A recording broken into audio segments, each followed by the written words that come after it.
예, 우리가 이번 기 마지막 기입니다. 2025년도 마지막 기 4기인데, 이제 지난 기에는 우리가 출애굽기를 공부했고, 이번 기는 여호수아서를 공부합니다.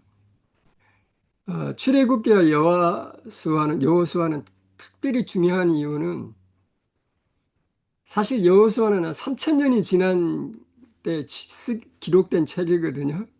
그런데 그 당시에 그 사건을 3,000년이 지난 지금 공부한다는 게 이게 우리에게 어떤 의미가 있는가? 음, 예, 그거 잘 생각하시면서 우리 공부하면 여호수아에서 무궁무진한 보화를 우리가 발견할 수 있습니다. 그래서 제가 이과 공부를 시작하시기 전에 제가 여러분에게 한 가지 질문을 드리겠습니다. 자, 여호수아서를 공부에 임하는 우리의 자세는 어때야 할까요? 여호수아를 공부하기 위해서 우리의 마음 자세를 어떻게 가져야 할까요? 여기 큰 주제가 사기 여호수아잖아요. 그리고 거기 디테일 설명이 다시 주신 기회더라고요. 음, 예, 예.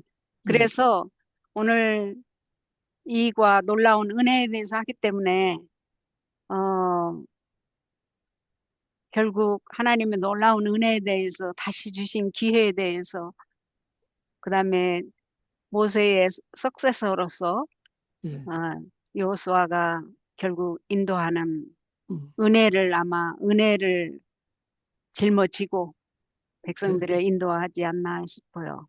자, 그 출애굽의 여정은 구약 시대에 나오는 출애굽의 그 사건은 마지막 시대에 하나님의 백성들이 하늘 가나안으로 들어가는 여정의 하나의 샘플입니다. 음, 그러니까 이 출애굽 과정에서 겪는 모든 그 영적인 진리는 오늘날 우리들에게 하늘 가나안을 향하여 가는 우리들에게 굉장히 중요하다는 얘기를 지금 음, 청년에서 하고 있는 겁니다. 그래서 우리가 여호수아를 공부할 때 어떤 마음의 자세를 가져야 되느냐? 예를 들면 내가 지금 이 상태로 하늘나라에 들어갈 가능성이 있을까? 아직도 부족하고 아직도 갈 길이 먼데 내가 과연 하늘 가나안에 들어갈 수 있을까? 라고 하는 생각들을 가끔씩 한 번씩 해보셨나요? 저는 가끔씩 합니다. 음, 자, 지금 상태로라면 내가 하늘에 들어갈 가능성이 있을까? 혹은 우리가 어떤 프로젝트를 할 때 이 프로젝트가 성공할 가능성이 있을까? 자, 이 가능성에 대해 우리가 어떤 마음의 자세를 가져야 되는가 하는 것을 제가 말씀을 드리려고 합니다. 우리 교과 1과 그 서론에 나온 8페이지에 보면은 여호수아서는 새로운 가능성에 관한 책이다 그랬습니다. 음, 여호수아서는 새로운 가능성에 대한 책이다. 음, 왜냐하면 40년간 이스라엘의 역사를 가득 채웠던 모세는 이제 과거에 불과했다. 비극적인 반역과 완고함으로 점철된 출애굽 과정과 광야의 방랑은 끝났다. 하나님께 기꺼이 순종하고자 하는 새 세대는 약속의 땅에 들어갈 준비가 되었다. 음, 이는 그들이 달성해야 할 기준으로서가 아니라 그렇게 할 수 있는 가능성 때문이었다. 우리가 하늘 가나안에 들어갈 수 있는 기준에 충족되었기 때문이 아니라 그 기준에 충족시켜줄 하나님이 계시기 때문에 가능성이 있다고 하는 거예요. 아, 자, 여기 그래서 제가 이 가능성에 관한 책이다라고 하는 가능성이라고 하는 말을 여호수아의 전체를 한번 살펴봤습니다. 가능성이라고 하는 단어가 어디에서 나오는가 한번 음, 찾아봤습니다. 자, 보겠습니다.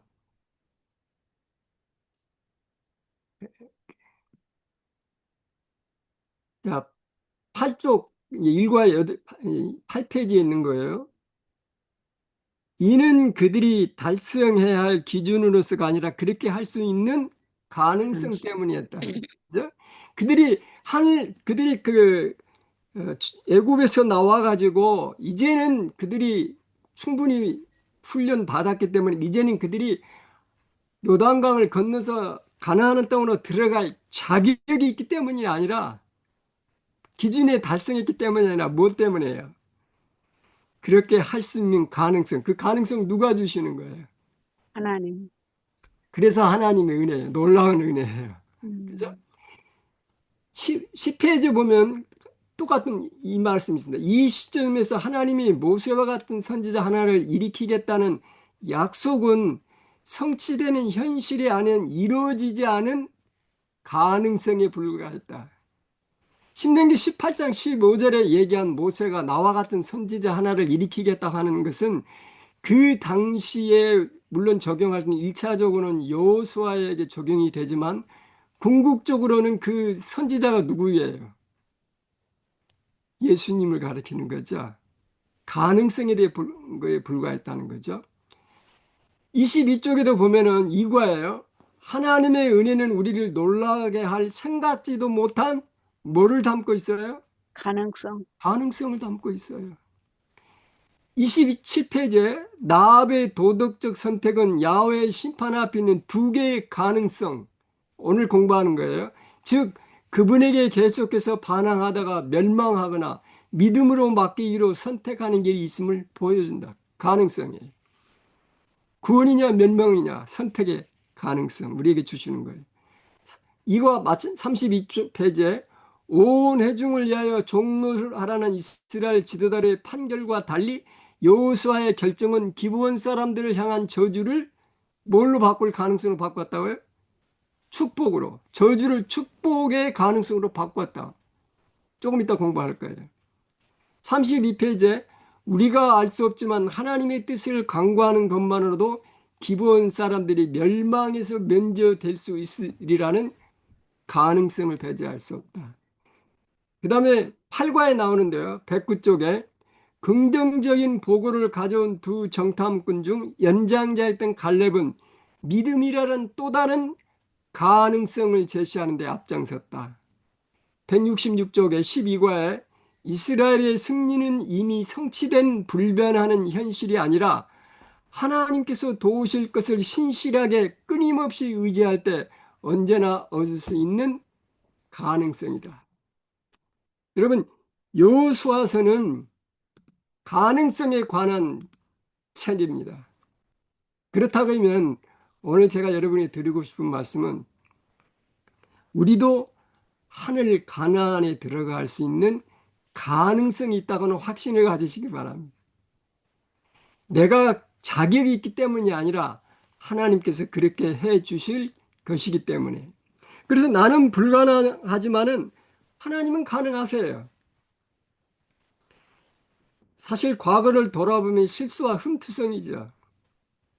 마치 이스라엘 백성들이 광야 40년 동안 끊임없이 반역하고 방랑의 세월을 보낸 것처럼 현재의 나의 모습을 바라보면 아직도 갈 길이 멀어요, 사실은. 그럼에도 불구하고 내가 구원을 확신할 수 있는 것은 내가 하늘에 들어갈 수 있는 기준이 이미 충족됐기 때문이 아니라 그분께서 그렇게 해 주실 가능성을 믿기 때문에 그렇다는 것이죠. 내가 부족하고 한없이 부족하지만 하나님께서 나의 부족을 채워주실 것이라고 하는 믿음, 그 믿음을 갖는 게 하는 게 여호수아서를 공부하는 우리가 목적입니다. 자, 예를 들면 여호수아 1장 1절에는 여호수아를 소개할 때 어떻게 자신을 소개했냐면 여호와의 종 모세가 죽은 후에 여호와께서 모세의 시종 눈의 아들 여호수아에게 일러 가라사대. 여기 여호수아는 자신을 1장 1절에서는 모세의 시종으로 자신을 소개합니다. 모세의 시종이에요. 그 이후에 40년의 훈련 기간을 끝내고 마침내 그가 생애를 마감하는 여호수아 24장 29절에는 이제 자기를 이렇게 소개합니다. 이 일 후에 여호와의 종 눈의 아들 여호수아가 110세에 죽음에 모세의 종이 이제는 누가 됐어요? 여호와의 종이 된 겁니다. 이게 여호수아가 가르쳐자 하는 가능성입니다. 우리도 그렇게 될 수 있습니다. 예. 그래서 오늘 공부는 이렇게 교과 전체를 제가 이렇게 질문으로 요약하겠습니다. 자, 일요일 서재는 두 번째 기회예요. 월요일은 뜻밖의 장소에서 발견한 보석, 화요일 날은 새로운 충성, 수요일 날은 충돌하는 가치들, 목요일 날은 놀라운 은혜입니다. 이 일주일 교과를 세 가지 질문으로 제가 한번 요약합니다. 자, 일요일 소재는 하나님께서 두 번째 기회를 누구에게 주셨는가? 두 번째 기회를 누구에게 주셨는가 한번 우리가 보고요. 그 다음에 월요일하고 화요일은 기생 나합에 관해서 기록하고 있습니다. 기생 나합의 행동에서 우리가 배워야 할 교훈은 무엇일까? 그죠? 월요일 뜻밖의 장소에서 발견한 보석, 화요일 새로운 충성. 그 다음에 여호수아 9장으로 건너뜁니다. 거기는 기본 족속에 관한 얘기가 기록되어 있어요. 속임수를 썼던 기본 족속의 결말은 어떠하였는가? 수요일하고 목요일 소재입니다. 수요일은 충돌하는 가치들, 목요일 날은 놀라운 은혜. 이렇게 순서를 제가 진행하겠습니다. 자, 하나님께서 두 번째 기회를 누구에게 주셨는가? 첫 번째는 하나님께서 이스라엘 백성들에게 두 번째 기회를 주셨어요. 자, 두 번째 기회가 있으면 첫 번째 기회는 언제예요? 이스라엘 백성들이 주어진 기회가. 그 기본 그 열 정탐 12일이었죠, 사실. 예, 12정탐꾼. 그렇죠. 그때가 기회였죠. 첫 예, 기회. 그렇죠. 첫 번째 기회 가데스 바네아. 네. 가데스 네네. 가데스 바네아. 바네아에서 12명의 정탐꾼이 가게 되죠. 근데 네. 거기서 민수기 13장, 14장의 배경이 거기에 있습니다. 자, 12정탐꾼을 보내가지고 그들이 와서 보고를 한 다음에 결과가 어땠어요? 백성들이 통곡을 하고 막 다시 예굽으로 돌아가자고 하는 그런 움직임이 있었죠. 심지어는 갈렙과 그 여호수아를 돌로 쳐서 죽이려고까지 했어요. 하나님께 그걸 저지하셨죠. 왜 그렇게 했어요? 우리 이미 스토리 다 아시죠? 예, 네. 다 아셔요. 거기서 음. 실패했어요, 그들이. 가데스 바나에. 근데 이제 이게 두 번째 기회는 여호수아에 지금 기록된 기회, 두 번째 기회는 지금 요단강을 건너기 전 가데스 바네아하고 가까운 곳인 시딤이라고 하는 곳에 지금 정착해 있습니다. 여기서 여호수아가 두 명의 정탐꾼을 보냅니다.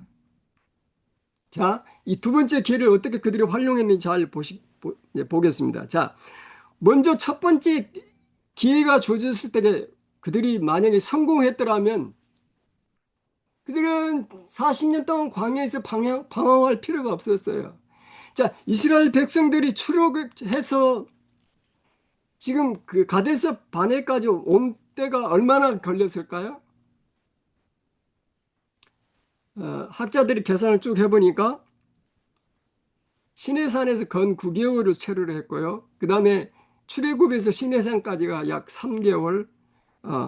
그 다음에 이제 에, 가데스 바나에 도착한 때가 약 14개월.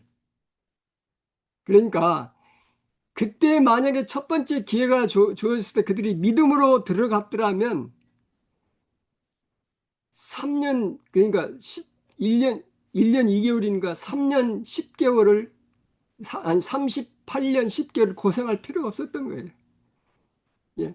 거기서 실패한 결과 때문에 38년 10개월을 더 그 광야에서 방황했던 거예요. 자, 그렇게 해서 거기서 이제 실패한 그 가운데 12명이 갔었잖아요. 그 12명 이름 다 기억하시나요? 못 두 아시죠? 명은 확실히 기억합니다. 갈렙과 여호수아. 그렇죠. 갈렙과 여호수아. 나머지 10명은 기억할 수가 없어요. 그들은 우리의 기억 속에 사라진 사람들이에요. 갈렙과 여호수아만이 믿음으로 굳게 섰기 때문에 예, 그들이 가나안 땅에 들어갈 수 있었던 것입니다. 자, 여기 갈렙을 향해서 하나님께 그 약속해 주셨어요. 그는 다른 사람들과 그의 마음이 달랐다 그랬어요. 갈렙. 마음이 달랐죠? 어떻게 달랐어요? 하나님을 향한 그의 마음, 변치 않는 마음입니다. 절대적으로 신뢰하는 그 믿음. 예. 그 믿음으로 갈렙이 가나안에 들어가게 됐던 거죠. 이 원래는 갈렙이라고 하는 이름의 뜻은 그 도구, 개라고 하는 뜻이에요. 예. 그런데 아마 어떻게 보면 그 출생 신분이 별로 그렇게 좋지 않았던 것 같아요. 그런데 개의 그 장점은 뭐냐면 충성심이죠. 주인에 대한 충성. 이름에 적합한 것 같아요. 예. 갈렙은 하나님께 충성을 다 바쳤습니다. 그때의 나이가 갈렙이 약 40세 정도 됐는데 40년 광야 생활 보내고 80년 그다음에 여호수아 14장에 보면 85세가 됩니다. 그때 갈렙이 뭐라고 얘기합니까? 갈렙이 얘기하기를 전에 내가 가데스 바네아에서 하나님께 약속을 받았는데 이 산지를 내게 주소서. 어떤 산지야? 어떤 산지? 그게 가장 쳐들어가기 힘든 곳. 예, 네, 여인이 거주하는 땅. 네. 그죠? 갈렙은 가장 훌륭하고 인기 있는 땅을 요구하지 않았다. 안악 자손 거대한 예, 예, 장대한 그 거인들이 사는 그 땅, 그 땅을 요구했죠. 그래서 여호수아 14장 12절에 그날에 여호와께서 말씀하신 이 산지를 내게 주소서 유명한 그 말씀이죠.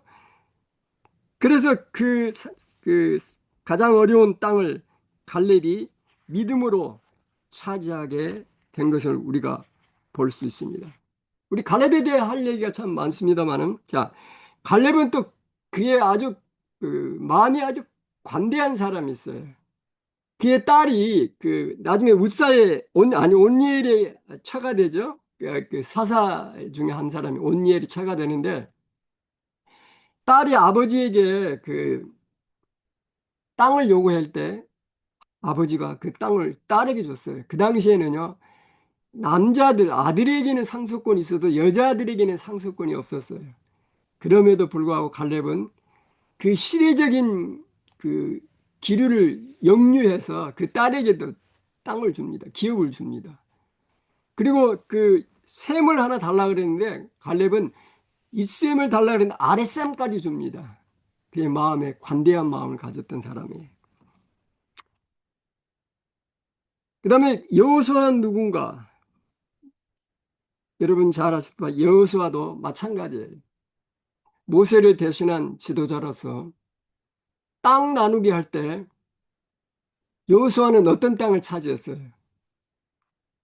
나중에 우리가 공부하겠습니다만은 딥나세라라고 하는 땅을 차지합니다. 다른 사람들 다 차지한 다음에 남은 기업, 딥나세라라고 하는 뜻은 남은 기업, 그러니까 짜투리죠, 짜투리. 남은 기업 땅이라고 하는 딥나세라라고 하는 땅을 갖게 됩니다. 부조와 선지자 515쪽에서 화이프는 이 사건을 가지고 이렇게 얘기를 합니다. 이 성읍에 남은 뭉기시라는 뜻으로 딥나세라란 명칭이 주어졌는데 이는 정복과 땅을 제일 먼저 취하는 대신에 자기 백성 중 가장 미천한 자들까지 다 분배받기까지 자기의 요구를 연구한 정복자 여호수아의 고상한 인격과 무화적 정신에 대한 움직일 수 없는 증거였다. 자기 부정과 자기 희생의 정신, 무화적인 봉사에 움직일 수 없는 증거였다. 그렇게 얘기를 합니다. 그 다음에 여러분 시딤에서의 기억은 이스라엘 백성들에게 실패했던 곳이에요. 무엇 때문에 실패했냐?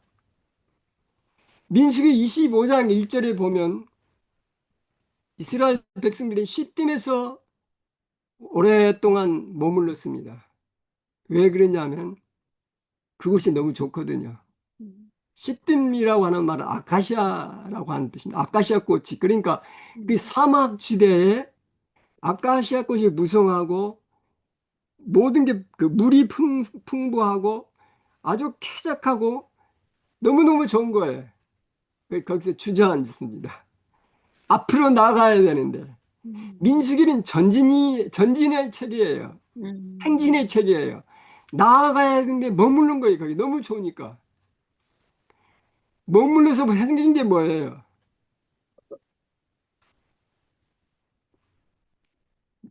모압 여인들하고 음행을 시작하게 되죠. 누구의 꾀라? 발람의 꾀 때문에. 알람, 발람 때문에. 문제가 생긴 겁니다. 거기서. 너무 안락해서 문제가 생긴 거예요. 음, 그 모압 여인과 음행하기 시작하고 거기서 배도가 일어나고 그런 일이 시딤에서 있던 일입니다. 자, 시딤에서 그들은 실패했어요. 이제 여호수아가 이곳에서 두 정탐꾼을 보낼 거예요. 두 번째 기회입니다. 실패하지 않습니다. 그죠? 우리 이미 공부하셨지만. 자, 첫 번째는 하나님께서 이스라엘에게 두 번째 기회를 주셨고요. 또 하나님께서는 베드로에게 두 번째 기회를 주셨어요. 음, 베드로에게 예수님 세 번 부인했잖아요. 하나님께서 베드로에게도 두 번째 기회를 주셨어요. 요한복음 21장에 읽어보면 갈릴리 해변가에서 예수님이 부활하신 후에 나타나서 제자들하고 이렇게 아침 같이 먹으면서 대화하는 장면 나오죠. 시몬아, 네가 나를 사랑하느냐? 몇 번 묻습니까? 세 번, 세 번. 왜 세 번 음, 묻습니까? 세 번 부인했기 때문에. 세 번 부인했기 때문에. 음, 그를 다시 회복시켜 주신 거예요. 세컨 음, 찬스를 주신 거예요. 두 번째 기회를 주셨어요. 그래서 예수님 말씀하시기를 네가 네 팔을 벌리고 나중에는 죽으리라 그랬죠. 십자가에서 달릴 걸 예수님 예고하셨어요. 네가 나를 사랑하느냐? 이것이 바로 필수적인 자격이에요. 음, 비록 베드로가 다른 모든 것은 소유했다 할지라도 그리스도에 대한 사랑이 없었다면 그는 주님의 양떼를 돌볼 충실한 목자가 될 수 없었을 것이다. 시대의 소망 815절 그렇게 얘기하고 있습니다. 그리스도의 목자가 될 수는 양을 치라고 하는 필수적인 자격은 어떤 언변이나 어떤 뛰어난 재능이나 탁월한 어떤 솜씨가 아니라 뭐예요? 예수님에 대한 사랑. 이게 유일한 자격이라고 그랬어요. 사랑이 모든 것을 이룹니다. 그 다음에 하나님께서는 마가복음을 기록한 마가에게도 두 번째 기회를 주셨어요. 마가가 언제 첫 번째 실패했습니까? 도망갔죠, 선교에서. 사도행전 13장에 네, 보면 바울과 바나바가 이 마가를 데리고 같이 여행을 갑니다. 그런데 버가에 이르렀을 때 너무 힘든 거예요. 마가가 포기하고 돌아가 버립니다. 바울이 화가 났어요. 그죠? 이제 믿을 수 없겠구나. 그런데 두 번째 선교 여행 떠날 때요. 바울하고 바나바가 대판 싸웁니다. 왜 싸워요? 누구 때문에 싸워요? 마가.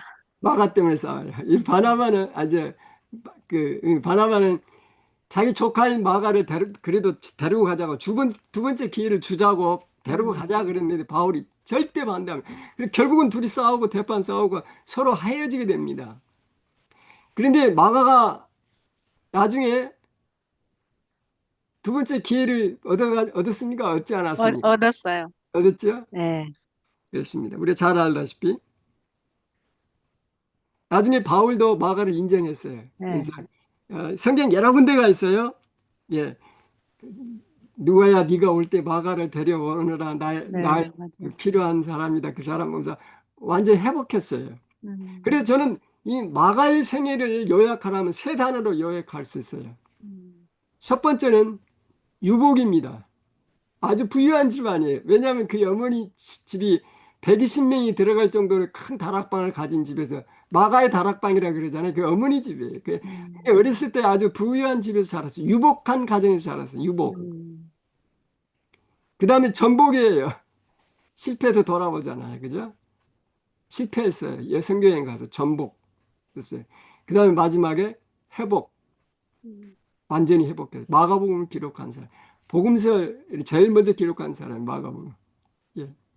그리고 마가는 베드로의 아들이 믿음의 아들이 됐어요. 음, 마가의 생애는 유복, 전복, 회복입니다. 음, 하나님께서는 두 번째 세컨 찬스를 누구에게나 주시는 거예요. 자, 그렇다면 하나님께서 또 누구에게 제2의 기회를 주십니까? 저와 여러분이에요. 음. 자, 우리 교과책 한번 펴보시겠습니다. 교과책 24에서 25쪽에 있는 말씀이에요. 제가 여기 동영상을 가지고 왔습니다. 제가 한번 보겠습니다. 안신학 교과 오늘 공부하는 24페이지 25쪽입니다. 하나님은 두 번째 기회에, 아니 그보다 더한 기회를 주시는 하나님이시다. 이러한 두 번째 기회를 성경은 은혜라고 부른다. 은혜는 간단히 말해 우리가 받을 자격이 없는 것을 받는 것이다. 성경의 가르치는 은혜의 개념으로 가득하다. 하나님은 모든 사람에게 새로운 시작의 기회를 은혜로 베풀어 주신다. 이러한 은혜를 경험한 베드로는 교회에게 은혜 가운데 살아가라고 권면한다. 그보다 더 놀라운 소식은 우리가 두 번째 기회보다 훨씬 더 많은 기회를 받는다는 것이다. 그렇지 않은가? 하나님의 은혜가 아니었다면 우리는 지금 어디에 있겠는가? 오늘 교과 제목처럼 놀라운 은혜예요. 어메이징 그레이스입니다. 자, 이것이 제가 이제 여러분에게 드리는 서론적인 얘기고요. 이제 오늘 국대 공부의 본론은 자, 여호수아 2장과 9장 두 장입니다. 공부. 여호수아 2장과 9장을 여러 번 읽어보시기 바랍니다. 자, 2장에서 누구 얘기가 나오냐면 기생 나압의 얘기가 나옵니다. 그죠? 자, 오늘 기억절을 제가 한번 먼저 보여드리겠습니다. 제 이과 놀라운 은혜. 자, 기억, 기억절이 여호수아서니까 당연히 여호수아서 나올 줄 알았는데 히브리서 11장 3절을 인용하고 있습니다. 왜 그럴까 한번 봅시다.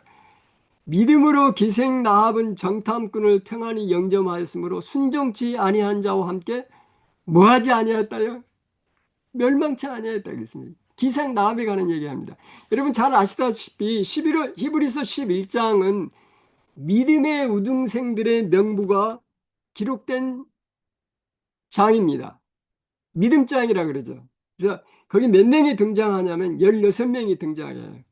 근데 여자분은 몇 명이나 등장할까요? 16명 중에? 셋, 넷, 예, 예, yes, 좋았습니다. 네. 두 명입니다. 예. 사라하고 나합입니다. 아, 사라하고 나합이에요.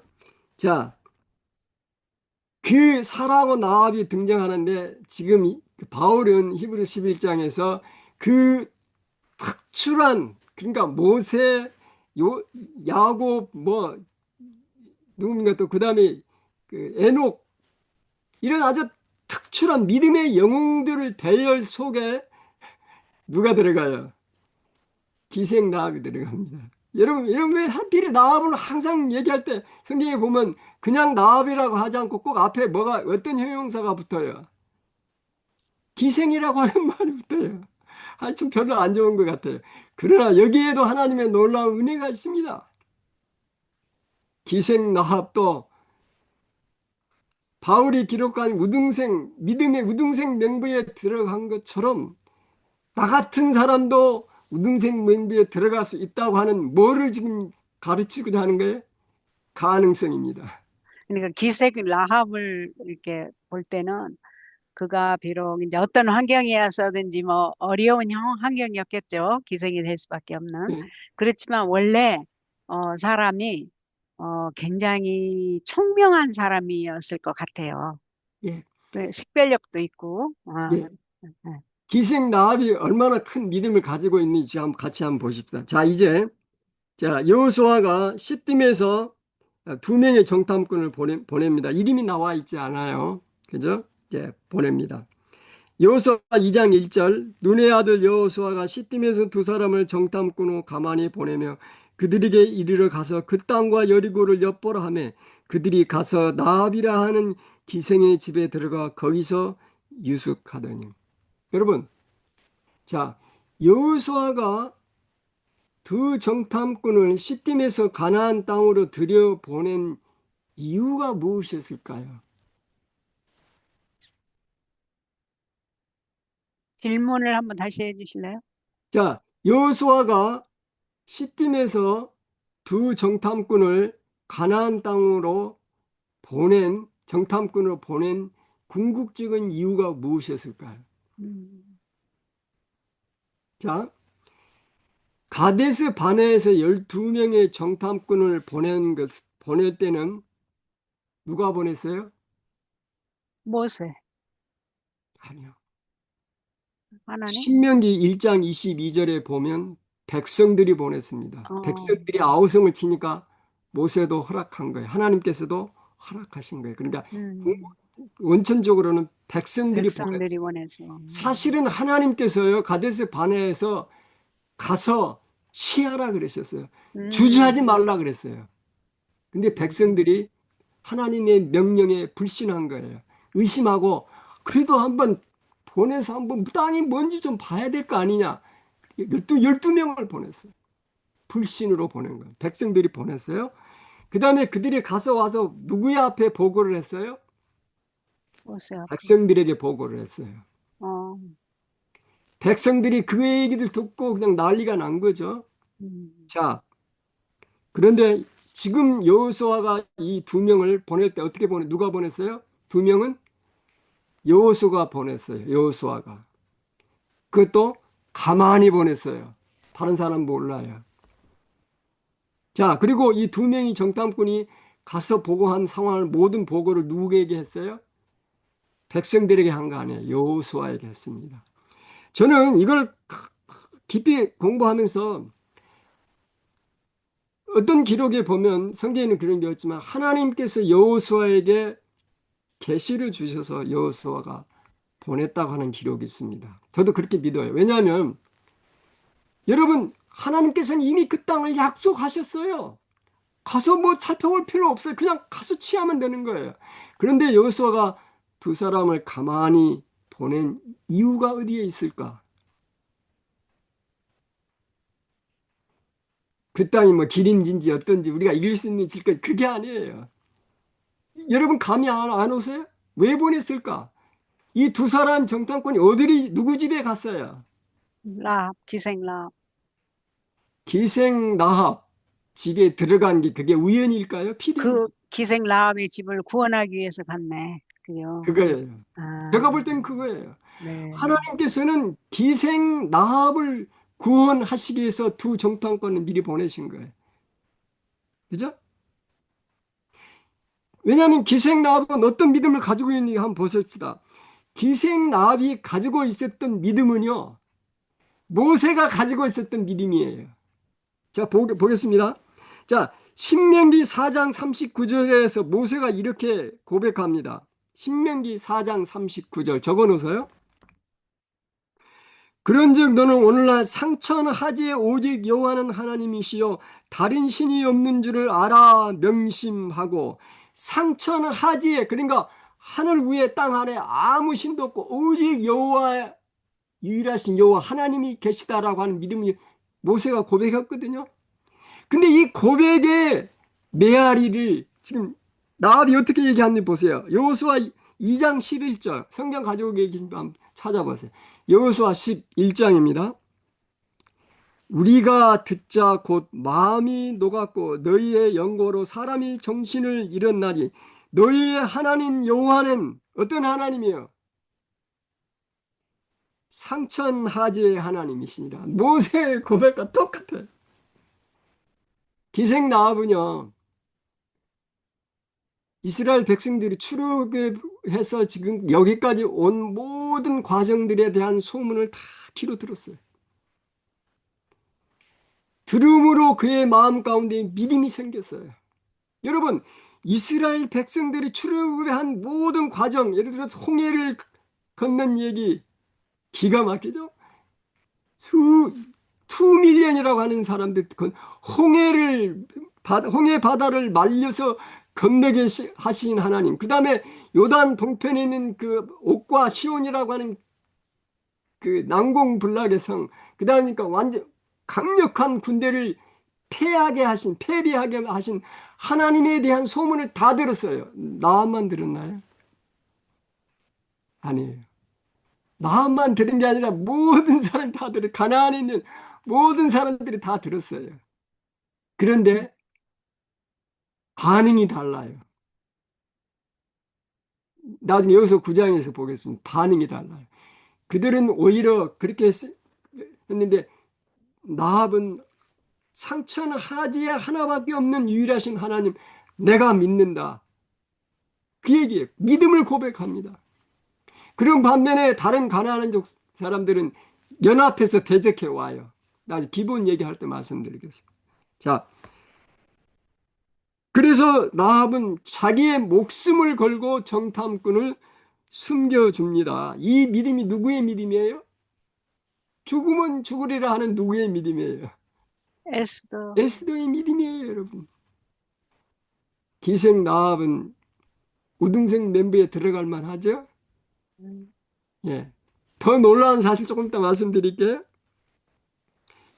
라합은요, 익숙한 길, 편안한 길이 아닌 가보지 않는 믿음의 길로 지금 가고 있습니다. 자기의 목숨을 내걸고, 예? 목숨을 내거는 거 익숙하지 않죠. 편안하지 않죠. 그러나 가보지 않는 믿음의 길을 지금 걷고 있는 것입니다. 이 지경을 넘는 믿음이에요. 마치 누구의 믿음처럼 아브라함이 갈대아 우르를 갈 바를 알지 못하고 떠났지 않아요. 그 믿음입니다. 모세와 같은 믿음, 그 다음에 에스더와 같은 믿음, 아브라함과 같은 믿음을 기생 라합은 가지고 있었던 거예요. 그의 출생 성분이 중요한 게 아니에요. 그의 족속이 중요한 게 아니에요. 그가 어느 땅에서 살았느냐가 중요한 게 아니에요. 그의 신분이 중요한 게 아니에요. 하나님을 향한 믿음, 그게 가장 중요한 것입니다. 자, 기생 나am 얘기가 나오면 꼭 어떤 분들은 꼭 꼬투리를 잡죠. 뭐 때문에? 거짓말을 해야 되느냐 말아야 되느냐. 그죠? 기생 나합이 한 거짓말. 군대가 와서 정탐꾼 내놓으라 하니까 거짓말 했잖아요. 아니, 왔다가 그냥 갔다. 3대에다 숨겨놓고 그랬잖아요. 그래서 많은 분들은 나합의 거짓말에 포커스를 맞추는데요. 성경은 거기에 맞추지 않습니다. 나합의 믿음에 포커스를 맞추고 있습니다. 우리들의 신앙생활에 어디에 포커스를 맞춰야 됩니까? 그 당시의 상황에서 나합이 한 그것은요, 그 문화적인 그 환경에서 볼 때 차선이었어요. 최선은 아닌 사실 거짓말 자체가 좋은 건 아니에요. 최선은 아니지만 그 당시의 문화적인 환경으로 봐서는 최선의 것이었습니다. 왜냐하면 정탐꾼을 살리는 게 더 중요한 거기 때문에 그렇습니다. 예. 그러면서 베드로는 우리에게 그렇게 한말이죠. 그러나 그의 믿음이 너가 그리스도 예수의 은혜로 믿음이 자라가라 그랬습니다. 믿음은 자라가는 것입니다. 기생 나합의 믿음은 그 수준에, 그 당시에 그 수준에서는 최고의 것이었어요. 그 다음에 그가 점점점 믿음이 자랍니다. 그게 성경이 우리에게 가르치고자 하는 것입니다.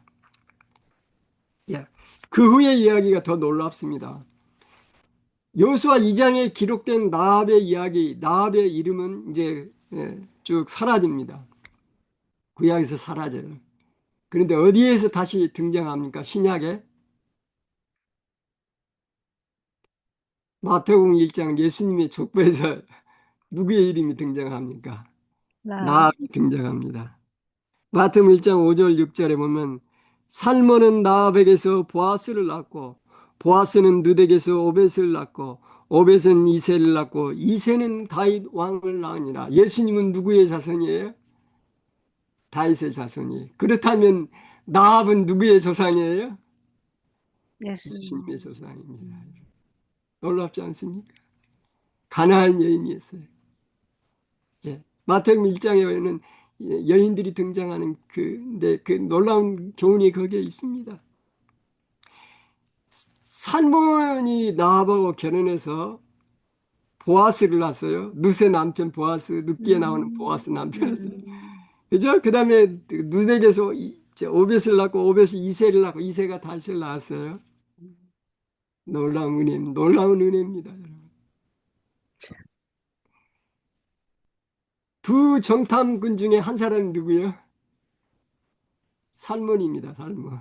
음, 그러니까 두 정탐꾼 중에 한 이름이 여기에 기록해요. 근데 성경에 예, 구체적인 걸 기록했지만 그 전해 내려오는 그 기록에 역사적인 기록에 예, 두 정탐꾼 중에 한 사람이 살몬이라고 하는 기록이 있습니다.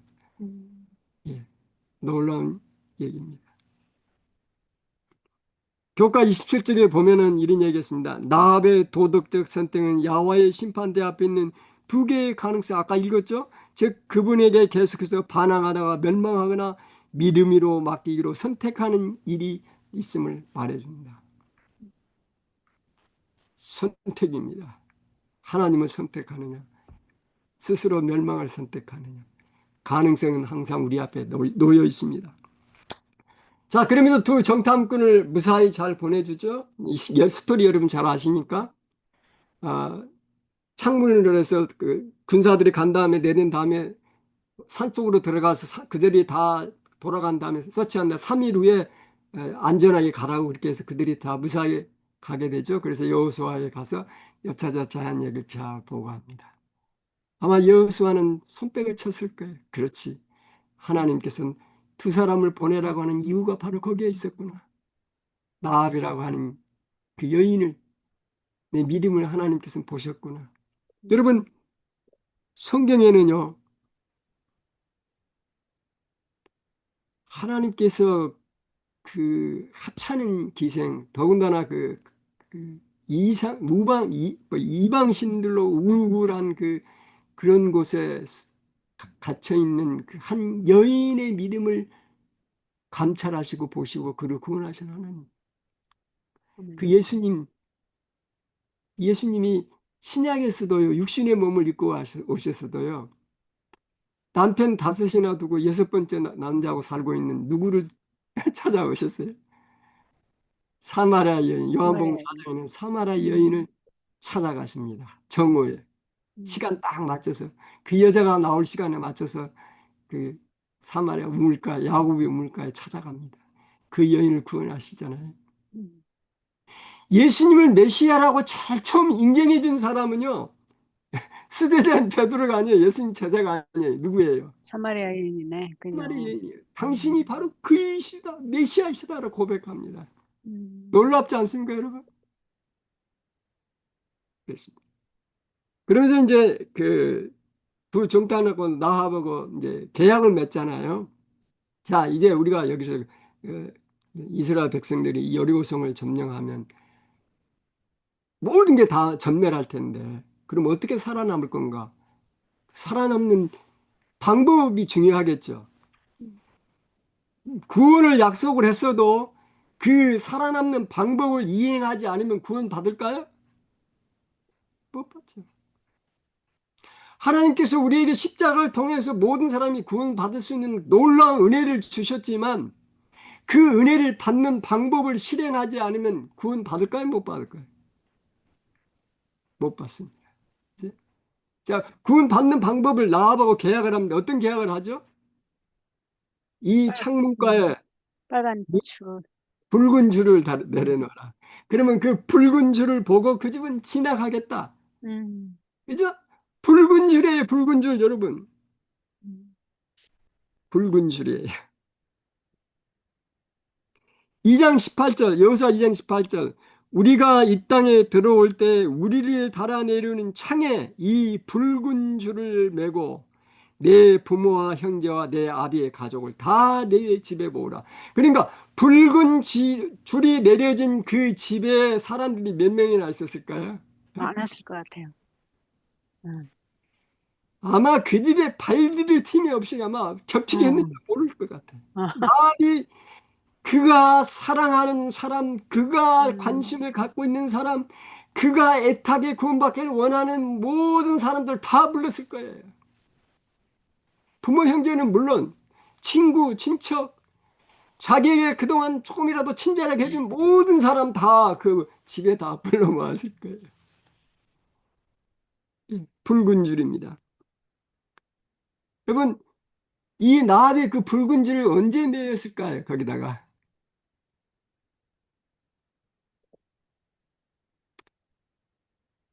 나합이 언제 맸다는 말은 없어요.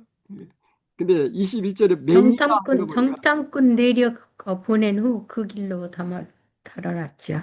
그쵸. 왜 바로 달았을까요? 음, 왜 바로 달았을까요? 예, 바로 달았죠.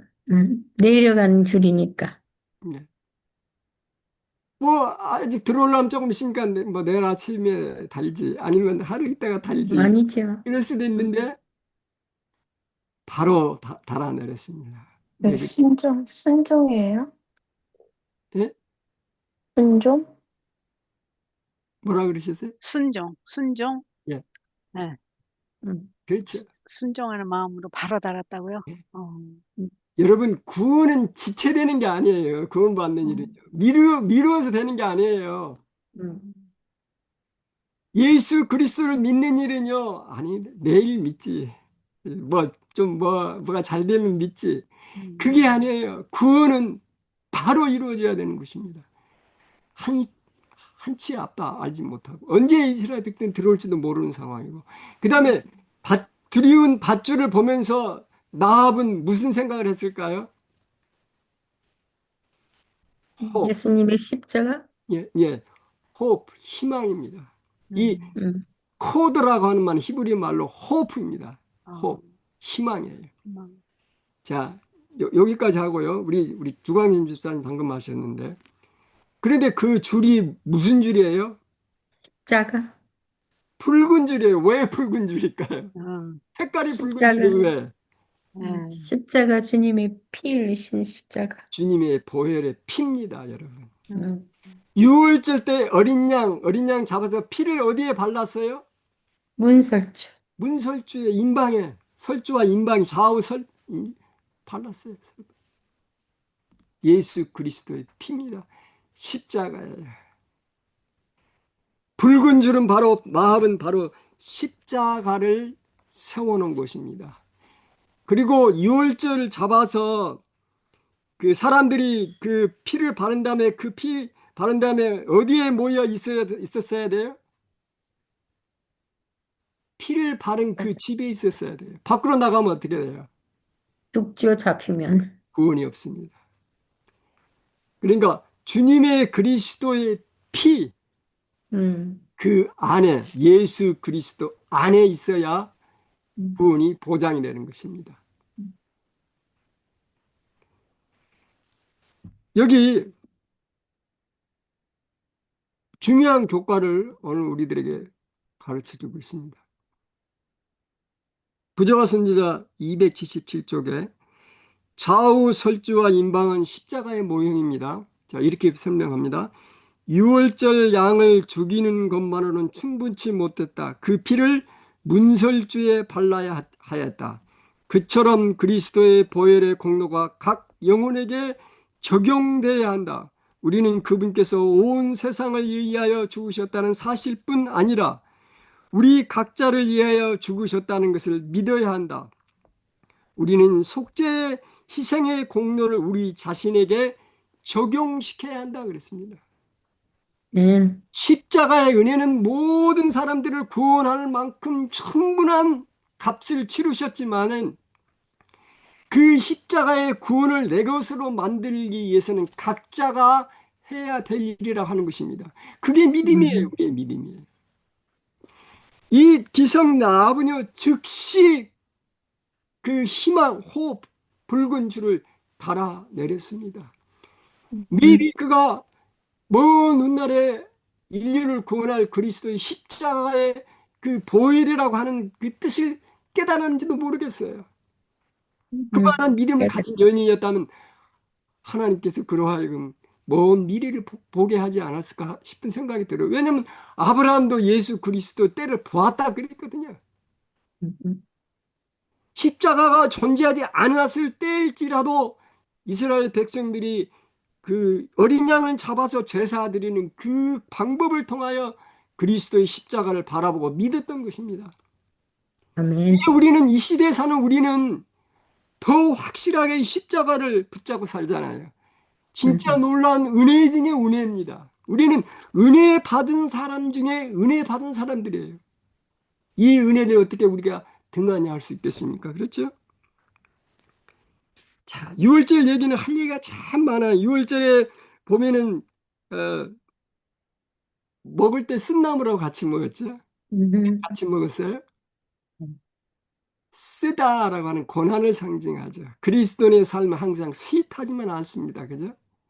고난의 길입니다. 그리스도의 길. 쓴나물과 함께 먹어요. 근데 먹을 때 어떻게 먹었어요? 자세가 어땠습니까? 허리에 띠를 뜨고 발에 신을 신고 그 손에 지팡이를 잡고 어떻게 먹어요? 급히 먹어요. 왜? 나가야 되니까. 나가야 되니까. 죄라고 하는 것도 그렇습니다. 나가야 됩니다. 우리는. 이렇게 먹어야 돼요. 급히 먹으라. 여행할 준비를 갖춰야 됩니다. 어느 때 하나님께서 우리를 부르신 간에 예 가겠습니다 하고 달려가겠습니다 하고 준비되는 삶을 살아야 한다고 하는 것입니다. 오늘입니다. 우리의 구원은 내일로 미룰 수 있는 게 아니에요. 오늘 은혜 받을 만한 때는 지금이요, 구원 받을 만할 때는 now, 지금입니다. 예. 그 다음에 여기 피를 바를 때요, 우슬초를 묻혀가 우슬초를 피를 해갖고 적셔가지고 그 좌우 설주 임방에 발랐어요. 그 우슬초는요, 여기에도 깊은 교훈이 있어요. 이 겸비의 상징입니다. 이 우슬초라고 하는 거는 진짜 미비하고 보잘것없는 거예요. 이 담벼락이나 그 바위 위에서 자랍니다. 잡초와 같은 것이에요. 아주 가치 없는 것들이에요. 그런데 그 어린 양의 피에 그 우슬초가 발라져서 그 임방에 바를 때 그게 구원의 수단이 된다는 사실입니다. 응? 우슬초처럼 보잘것없고 가치 없고 남이 알아주지 않는 존재지만 그리스도의 보혈에 적셔질 때 구원의 능력이 된다는 사실을 우리 기억하십시다. 아멘. 자, 여호수아 2장을 이렇게 정리해 보겠습니다. 자, 어느 분이 한번 읽어봐 주실 분이 계신가요? 아, 안 계시면 제가 읽겠습니다. 주광신 집사님 읽으시면 네, 아주, 제가 네, 네. 읽겠습니다. 상념과 단상, 여호수아 2장. 만약 라합이 붉은 줄을 그녀의 창가에 달아내리지 않았더라면 그녀가 구원을 받았을까? 줄은 히브리어로 희망을 뜻한다. 붉은 줄은 출애굽 당시에 문설주에 뿌려진 피와 같이 그 안에 거하는 사람들의 완전함을 보증한다. 어린 양의 피, 곧 십자가를 상징하는 것이다. 라합은 붉은 줄을 달아 내림으로 그녀가 의식했던 못했던 예수님의 십자가의 죽음으로 구원을 얻었다는 믿음을 선포하고 있었던 것이다. 라합이 가장 낮은 곳, 기생에서 가장 높은 곳, 메시아의 조상, 우등생으로 비상할 수 있었던 비결은 무엇이었을까? 붉은 줄 안에 곧 십자가의 은혜 안에 거하였던 것이다. 나의 창가에도 붉은 줄을 매어 달면서 하루를 시작한다. 아멘. 제 고백입니다. 나의 창가에도 붉은 줄, 그리스도의 십자가를 세우고 하루를 시작합니다. 이게 제 소망이고 제 희망입니다. 아멘. 내일 아침 일어나서 십자가를 바라봅니다.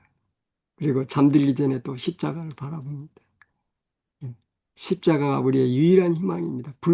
나에게 있어서 붉은 줄이 유일한 수단이 되었던 것처럼 십자가는 우리의 삶의 유일한 희망입니다. 여러분, 십자가를 꼭 붙들고 사시기 바랍니다. 예. 아멘. 예. 자, 이제 여호수아 9장으로 넘어갑니다. 수요일하고 목요일 소재인데요. 이 저자가 여호수아 2장에서 3, 4, 5, 6, 7, 8장을 건너뛰고 9장으로 넘어갑니다. 왜 그랬을까요? 음. 여호수아서를 기록한 이 저자가요, 이게 시간 순서대로 기록한 게 아니고요, 주제별로 기록했습니다. 오늘을 우리가 공부하는 것은 기생 나합의 믿음과 기브온 족속의 믿음, 이 두 믿음을 비교하기 위해서 가능성, 9장으로 건너뜁니다. 그럼 목사님 거기에서 기생 라합을 우리가 한번 이렇게 우리 자신으로 대치해보고 그 다음에 또 이 기브온 자손 그 당시를 우리가 좀 대치를 해본다면 아주 기발난 아이디어를 갖는 거잖아요. 보통 사람은 생각할 수 없는.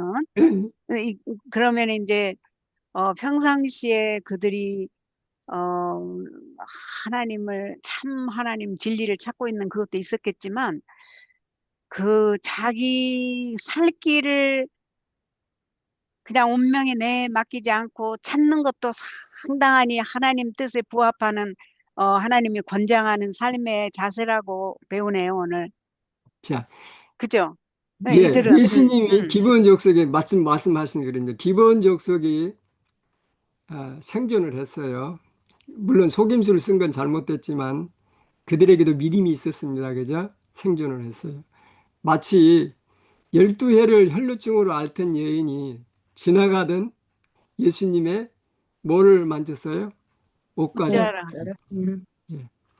옷자락이라도 만지는 사람에게 하나님께서는 결코 버리지 아니하시고 그의 믿음을, 작은 믿음을 구원시켜 주신다고 하나님. 놀라운 은혜예요. 여러분.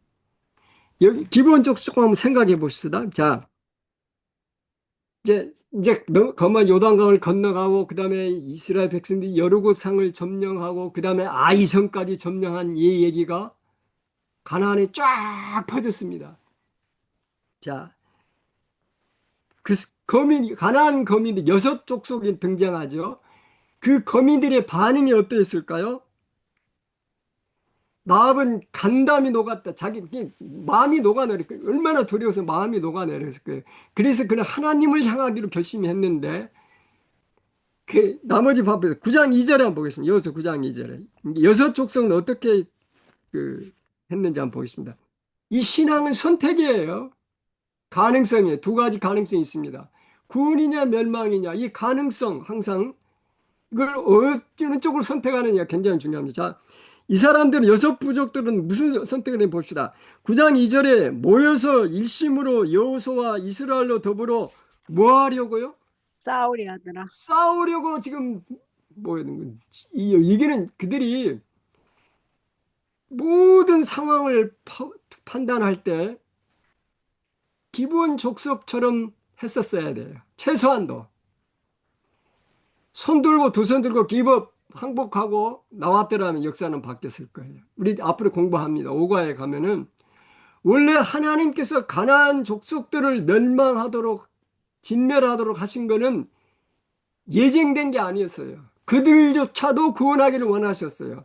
그들이 진멸되고 멸망된 것은 전적으로 그들의 죄악 때문이라고 하는 사실을 공부하게 됩니다. 오가에서.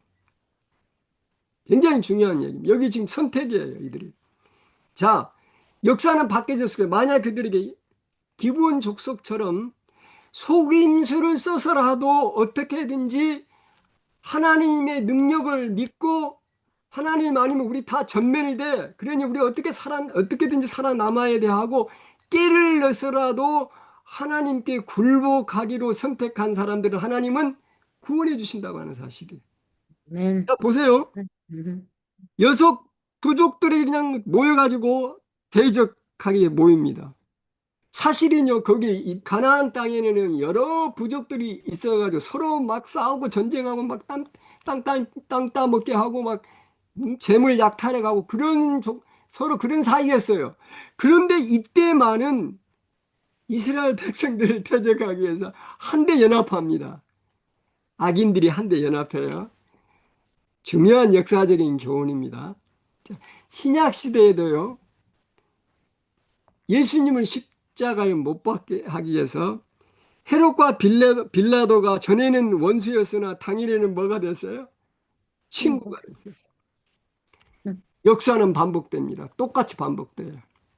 마지막 시대예요. 하나님의 참 백성을 핍박하고 어려움에 빠뜨리게 하기 위해서 심지어 사형 명령을 내려서 죽이게까지 하기 위해서 전에는 서로 원수였지만 그때는 서로 연합해서 하나님의 남은 백성들을 핍박할 거예요. 역사는 반복됩니다. 여기서 우리 배우잖아요. 자, 이런 상황에서 9장 4절에 보면 깨를 내어, 이 기본 역석들이에요. 음. 거기 깨를 어떤 깨를 내냐면 원래 하나님께 그랬어요. 가나안 땅에 거주하는 모든 사람들은 다 진멸하라. 왜냐하면 그들이 죄악이 찼기 때문에. 나중에 공부하십시다. 15가에 가면. 그래서 창세기 15장 6절에 보면 왜 이스라엘 백성들이 아브라함에게 약속해서 4대 만에 거의 400년 후에 얻게 됐나요? 아모리 족속이 아직 관영치 아니었기 때문에 그 말은요. 400년 동안 하나님께서 가나안 족속들을 회개하고 돌아오기를 기다리신 거예요. 네. 회개의 기회를 주신 거예요. 그리고 지금도 그들에게 기회가 있었어요. 지금이라도 회개하게 돌아오면 하나님께 그랬어요. 하나님께서 그들을 진멸하라. 가나안에 있는 것을 진멸하라고 하는 것은 죄를 진멸하라고 하는 거예요. 그런데 죄를 붙잡고 있었기 때문에 그들이 멸망을 당한 거예요. 이거 우리 착각하면 안 돼요. 하나님께서는 가나안 사람들을 진멸하신 게 아니라 그들이 믿는 신, 가나안 신, 산당 뭐 별거 몰래에게 자식을 바치는 이런 우상, 이방 신들을 진멸하라고 하는 거예요. 나중에 자세히 공부할 것입니다. 일단은 여기서 그래서 지금 그들에게 기회가 주어졌다고 하는 걸 어떻게 알아요? 이 기본 족속이 달랐잖아요. 반응이 달랐잖아요. 기본 족속은 물론 꾀를 낸 거는 그들이 잘못한 거지만은 최소한 그들에게 하나님의 능력을 신뢰했어요. 아, 이러다가 우리 다 전멸한다. 항복하자. 근데요, 중요한 거는요, 사람들이 안 듣는 것 같지만은요, 다 듣고 있어요. 어떻게 이 사람들이 그 꾀를 낼 생각을 했냐면, 여기에 가나안에 거주한 사람 다 멸망시킨다더라, 하나님께서. 틀림없는 일일 것이다. 그러니까 우리는 여기 가까운 데 사는 사람들이 아니고 멀리 사는 사람들이니까 우리하고 화친하자. 그러면 그들이 우리하고 약조를 할 것이다. 언약을 할 것이다. 뭐 그렇게 이제 깨를 낸 겁니다. 그래서 여러분 아시다시피 막 나중에 뭐 곰팡이 나는 떡을 보여주고 그다음 뭐 푸대가 떨어진 포도주 보여주고 다 보여주잖아요. 그리고 나서 여호수아하고 이스라엘 지도자들이 이들하고 약조를 합니다. 그래, 니네들은 살아남을 것이다. 살려줄 것이다. 죽이지 않을 것이다. 하나님의 이름으로 언약을 맺었습니다. 이거 변경할 수 있어요? 없어요? 변경 못합니다. 예, 변경 못. 딱 3일 후에 발각이 됐잖아요. 근데 백성들이 그것 때문에 지도자들이 원망을 했잖아요. 니네들이 잘못해가지고 그러나 하나님의 이름으로 언약한 거 하나님의 섭리입니다. 변경할 수 없었어요. 그래서 그들이 살아남게 됩니다. 그 대신에 그들은 이스라엘의 뭐가 됐어요? 종이 됐어. 종이 됐어요. 종이 됐어요. 성소에서 물 깃고 나무 패는 일을 했어요. 그러나 그들은 생존했습니다. 여러분, 이게 그들이 저주를 받아서 이렇게 했는데요. 사실 알고 보면은요, 저주가요, 축복입니다, 여러분. 왜 축복입니까? 하나님의 성소에서, 하나님의 성막에서 그들이 물 깃고 나무 패는 일을 하면서 누구에 대해서 더 잘 알게 됐어요? 네. 하나님에 대해서 더 잘 알게 됐어요. 하나님을 더 깊이 신뢰하게 돼요. 하나님에 대한 믿음. 그러니까 속임수를 통해서 가졌던 그들의 믿음이 이제는 점점 자라서 하나님을 신실하게 믿는 성민이 된 거예요. 그걸 우리가 어떻게 알 수 있어요? 나중에 그 바벨론에서 포로로 돌아올 때 느디님 사람이 돌아옵니다. 그 느디님 사람이 누구냐? 역사학자들은, 성경학자들은 그 사람들이 바로 기브온 족속이라고 얘기합니다. 물 깊고 나무 패던 족속. 그러니까 저주가 오히려 축복이 축복이 된 것입니다. 우상 숭배를 버리고 여호와를 섬기겠다고 약속한 그들의 믿음을 하나님이 받아주셨어요. 그들의 현재의 모습은 정말 죽어마땅한 그런 상황이었지만 그들이 하나님을 향해 부르짖고 하나님을 향해 손을 내밀 때 하나님께는 그들을 거절하지 아니하시고 붙잡아 주셨다고 하는 사실입니다. 구장에서 또 우리가 많이 배울 수 있는 많은 교훈들이 있어요. 여호수아가요, 그들의 양식을 취하고 어떻게 할 것을 여호와께 묻지 아니하였다 그랬어요. 여호수아 9장 14절에. 여호수아도 실수했죠? 믿음의 영웅도 때로는 실수합니다. 왜냐하면 어떻게 실수를 했다고요? 제가 잠깐. 무리가 그들의 양식을 취하고 양식을 음. 취해 보니까 곰팡이 났고 그다음에 어. 포도주가 푸니까 아 정말 이 사람들이 뻔한 것처럼 진짜 멀리서 왔네 어. 믿어버린 거예요. 그럴 때일지라도 조금 누구에게 먼저 여쭤봤어야 돼요? 하나님께. 하나님께 여쭤봤어야 되는데 9장 14를 보세요. 여호수아 9장 14절. 무리가 그들의 양식을 취하고 어떻게 할 것을 누구에게 묻지 아니하고 그랬습니까? 여호와께 묻지 아니했다 그랬어요. 여호수아 9장 14절. 예. 그리고 그리스도인들은 바로 보는 것에 따라서 살아가는 게 아니라 믿음을 따라서 살아가야 되는 것입니다. 믿음을 따라서. 자, 이런 말씀이 있습니다. 그대가 행동하라는 요청을 받고 기도할 시간이 없거든 행동하지 말라. 어떤 방향으로 가라는 요청을 받고 그 일에 관해서 하나님과 화평을 누리기까지 기다릴 수 없거든 움직이지 말라. 하나님의 뜻을 기다리라는 것이죠. 행동하기 전에 기다리라는 것이죠. 많은 경우에 실패하는 게 여기에 있습니다. 너무 그게 지금 어디에 있죠?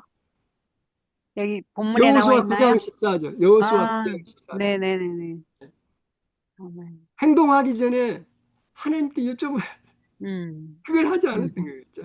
그러나 하나님께서는 그런 속에서도 오히려 그 약점을 역이용하셔서 강점이 되게 하셨습니다.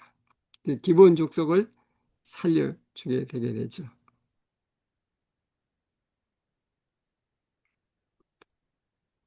14절 묻지 아니하고라고 하는 주석에 이렇게 됐습니다. 이방 백성일지라도 나합처럼 자기 백성의 가증한 일에서 돌이켜 하나님의 자비를 구하기만 한다면 훗날 니니웨를 받아들인 것처럼 하나님께서 기꺼이 그들을 간합할 것이다. 그러나 궁극적인 결정은 하나님께 맡겨야 한다. 나중에요. 여호수아 죄송합니다, 목사님. 그 말씀이 어디에 있어요? 여호수아 9장 14절. 아니, 지금 이제 읽으신 거. 주석, 주소. 우리 교회 주석 Y 14절. 주소, 저는 안 보이네요. 그게 안 나와 있네. 저 베들레헴 우리 재림교 재림 주석. 주소. 오케이. 예, 재림교 주석. 감사합니다. 감사합니다. 자, 보십시다. 네. 나중에 여호수아 우리가 공부하게 이제 10장에 가면은요. 6부족들이 이 기분 우리를 배신했지 하고 쳐들어옵니다. 그럴 때 여호수아가 가서 그들을 구원해 시켜줍니다. 나중에 우리 또 공부하십시다. 10장. 그게 5가에 나와요. 10장에서. 자, 회중들이 비록 이스라엘 백성 지도자들을 원망했지만 그러나 기본 족속과 약속을 깨뜨릴 수 없었어요. 부조와 선지자 506페이지에 이렇게 기록하고 있습니다. 사람이 말로 서약한 의무는 사람으로 하여금 그릇된 행동을 하도록 속박하지 않는 한 신성하게 지켜야 한다. 이득이나 복수나 사역 등 그 어떤 것도 그들이 한 맹세나 서약을 깨뜨릴 이유가 될 수 없다. 중요한 교훈입니다.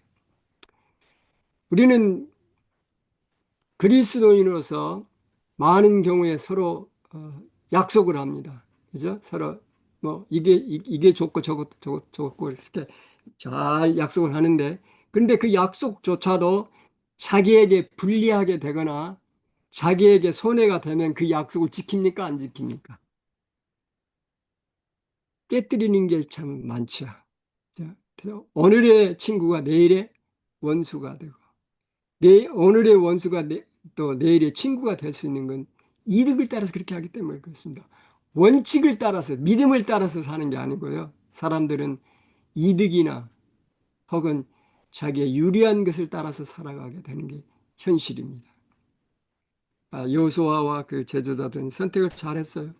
비록 손해가 될지라도 하나님께 언약한 그것을 그들이 지켜줬어요. 잘한 거죠. 자, 그래서 그들이 기본 족속들이 거기서 살아남게 됩니다. 기본 족속에 관한 얘기가 성경에 여러 군데 나옵니다만 가장 중요한 거는 어,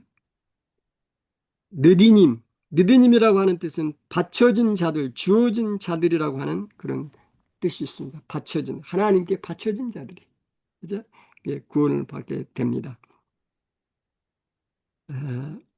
부조와 선지자 507페이지에 진실되고 충성된 길을 따랐을 것 같으면 기본 족속들은 노예 신분과 멸망을 피할 수 있었을 것이다. 만약에 기본 족속들이 처음부터 순수하게 우리는 여기서 산다. 그러나 우리도 살고 싶다. 살려주라.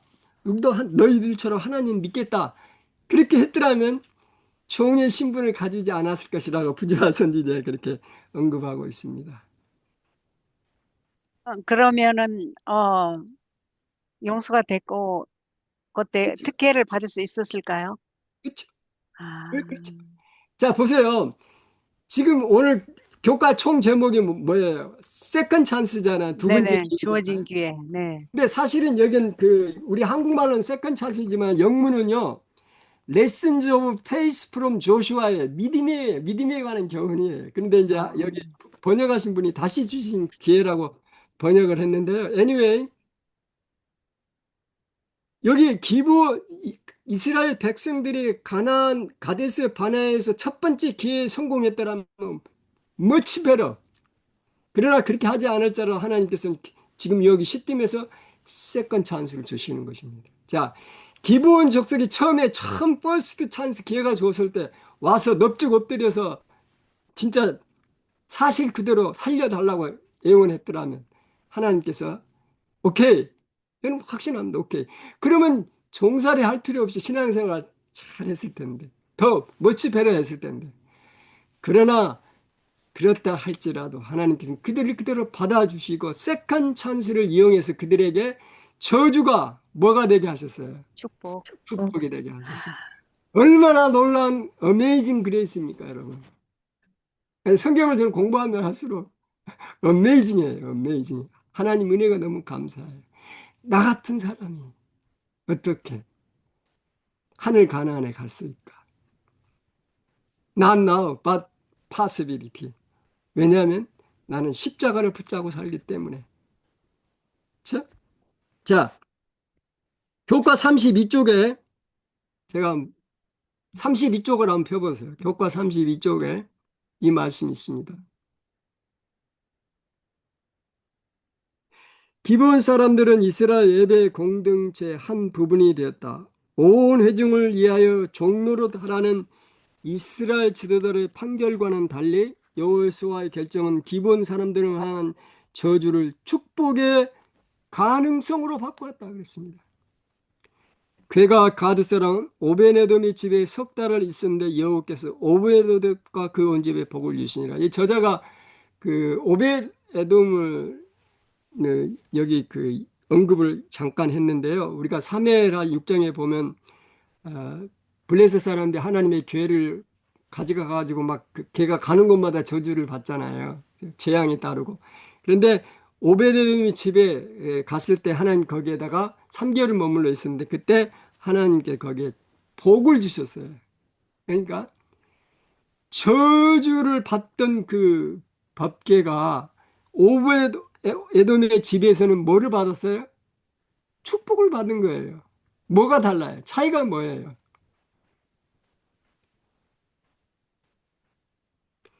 사무엘 6장 11절 여호와의 개가 가드 사람 오베데돔의 집에서 석 달을 있으니 여호와께서 오베데돔과 그 온 집에 복을 주시니라. 법궤를 향한 그의 믿음, 하나님의 법궤에 대한 그의 믿음. 예, 믿음이에요. 믿음의 차이입니다, 여러분. 믿음의 차이. 그래서 나중에 다윗이 오베데돔의 그 집에 복을 준 거 보고 나중에 이제 법궤를 다시 옮겨 오잖아요. 그 다윗성으로 옮겨오는 장면이 나오게 됩니다. 자, 이제 시간이 꽤 많이 갔습니다만 여호수아 9장을 이렇게 제가 정리하겠습니다. 2장은 아까 정리했고요. 이제 9장을 이렇게 정리합니다. 선한 목적에 악한 수단을 정당화하지 못한다. 기브온 족속의 이스라엘에 항복하며 어느 정도 하나님 편에 가깝게 선 것은 칭찬할 만하나 속임수를 쓴 것은 잘못된 것이다.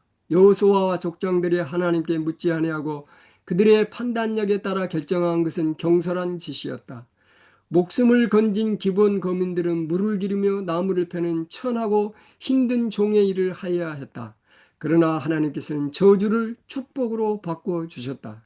그들의 일은 하나님의 집을 위한 봉사로 참 하나님을 더 잘 배울 수 있는 이치에 있게 되었다.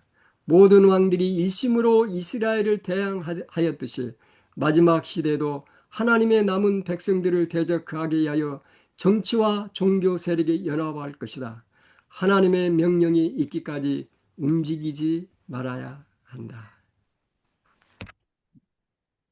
여러분, 교과 결론입니다. 교과 23쪽 우리 다 같이 한번 펴서 같이 화면을 보셔도 되고요. 교과 23쪽을 한번 다 같이 한번 펴시기 바랍니다. 이 오른쪽에 있죠. 교과 결론 부분이 있죠. 결론 부분에 그 TMI 1호 그 밑에 쭉 보면은 결론에가 나온 게 있죠. 항상 오른쪽에 보면 결론 부분이 나와 있습니다. 한번 읽고 마치도록 하겠습니다. 하나님은 실패한 이스라엘에게 이스라엘에게 기회를 주셔서 다시 기회를 가나안을 주셔서 유업으로 가나안을 주셨다. 유업으로 주신다. 은혜는 이와 은혜는 같이 이와 같이 자격이 없는 자격이 없는 이에게 이에게 기회를 주는 기회를 것이다. 주는 것이다. 하나님의 은혜는 은혜는 놀라우며 우리가 생각지도 못한 가능성을 담고 있다. 있다. 주님은 나아의 행동을 높이 평가하셨으며 그녀가 알지 못한 다윗의 혈통까지 들어가는 놀라운 특권을 주셨다. 이방인들에게 은혜를 주시는 하나님은 모두에게 새롭게 시작할 수 있는 기회를, 그래 교과 표지에 이어서 다시 주신 기회죠. 기회를 주신다. 진실하게 믿음으로 하나님께 나아가는 이들은 놀라운 은혜를 경험할 것이다. 여러분 이제 교과에 있는 기도문을 우리 다 같이 함께 읽고 마치도록 하겠습니다. 기도문 목요일 목요일 33쪽에 있는 33. 말씀입니다. 자, 우리 다 같이 시작. 주님께서 주님께서 더 더 좋은 좋은 것을 것을 예비하셨음에도 예비하셨음에도 그것을 그것을 받지 받지 못하게 못하게 만드는 만드는 인간의 인간의 연약함, 연약함과 잘못을 잘못을 용서해 용서해 주옵소서. 주옵소서. 부족한 부족한 종에게 종에게 믿음과 믿음과 참된 참된 소망을 소망을 더해 더해 주셔서 주셔서 주께서 주께서 예비하신 예비하신 놀라운 놀라운 은혜를 은혜를 바라고 바라보고 그것에 그것에 동참할 동참할 수 수 있도록 있도록 도와주소서. 도와주옵소서. 아멘. 놀라운 하나님의 은혜가 또 한 음, 주일 동안 여러분의 삶에 큰 힘과 용기와 위로가 되시기를 바라면서 공부 여기서 마치도록 하겠습니다. 아멘. 감사합니다.